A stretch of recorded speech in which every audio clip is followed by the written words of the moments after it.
It's Joshua of Green Mountain Mech Works. It's a wonderful spring day, so let's check out the progress I've made on MARDUK. I've reinforced the 8-frame on the back, so now it's properly anchored to the rest of the chassis, so it doesn't wobble around as much. I have some diagonal cross pieces to help add support, because triangles are very strong in construction. And as a dust cover, I'm using some black plastic tarpaulin type stuff. It also keeps light from leaking in, which will be important when I install the optical system. The dust cover I'm putting on in 2 parts, 1/2 on each side, with an additional 3rd cap piece that would be running right down the middle.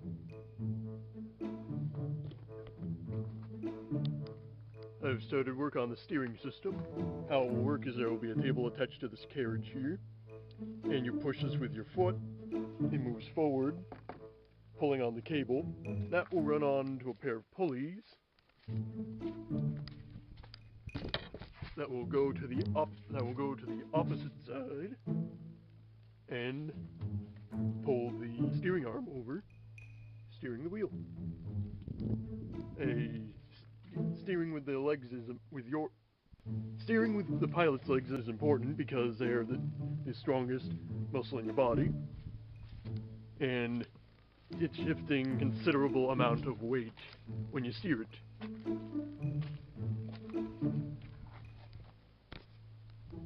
Well, that's it for this update video. Kinda short, but